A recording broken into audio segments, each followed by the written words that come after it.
Shalom, renungan Alkitab setahun Pelayan Injil Gereja Sedang Jemaat Alas Jawa Barat. Hari ini sudah memasuki dalam kitab 1 Raja-Raja pasal yang ke-7 sampai dengan pasal yang ke-9.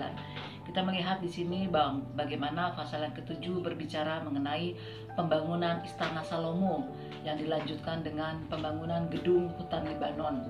Dan pada waktu mereka membangun, Salomo menyuruh seorang yang bernama Hiram, seorang yang penuh dengan keahlian, pengertian, dan pengetahuan untuk melakukan pekerjaan pembangunan bait suci yang terbuat dari tembaga.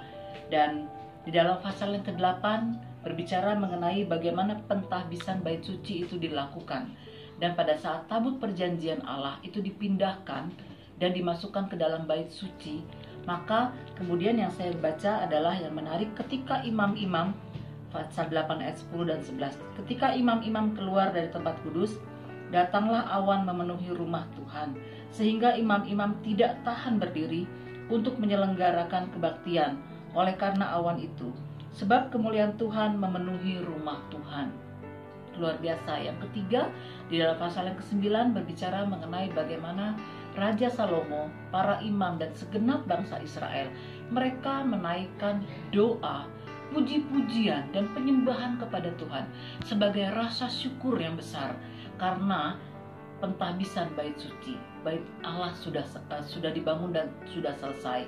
Dan mereka melakukan itu agar semua bangsa-bangsa di sekeliling mereka mengetahui bahwa bangsa Israel memiliki Allah yang besar, Allah yang dahsyat, Allah yang menyertai kehidupan bangsa Israel.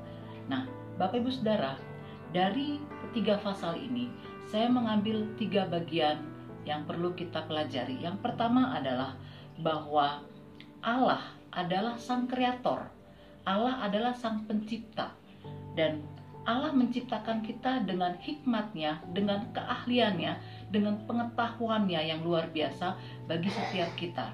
Itu sebabnya Allah melakukan karyanya bagi kehidupan saya dan saudara secara detail. Allah tidak melakukan karya secara global atau sama, tetapi secara detail. Itu sebabnya, mari jalanilah setiap proses yang Tuhan kerjakan kepada kita dengan syukur, karena Dia Allah yang memperhatikan dengan sangat detail. Yang kedua, yaitu memprioritaskan Allah di atas segala sesuatunya.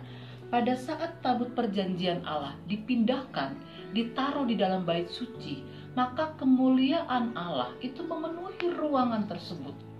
Bapak Ibu Saudara, satu pelajaran yang saya dapatkan adalah pada waktu hidup kita mengutamakan Tuhan di atas segala sesuatu, Tuhan menjadi yang utama atau prioritas dalam kehidupan kita, maka kemuliaan Allah akan turun di atas kehidupan kita. Kemuliaan Allah akan turun di atas keluarga kita. Kemuliaan Allah akan turun di atas pelayanan kita saat kita menempatkan Allah pada posisinya, posisinya atau pada tempat yang seharusnya, yaitu yang utama.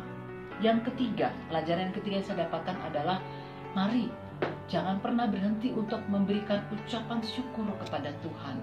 Doa yang tidak pernah putus-putusnya karena atas segala karya yang sudah Tuhan kerjakan kepada kita. Mengucap syukur buat segala sesuatu. Pada waktu kita bersyukur dan berdoa kepada Tuhan, maka nama Tuhan dipermuliakan. Puji nama Tuhan. Renungan pada saat ini kiranya boleh memberkati kita semua. Haleluya. Amin.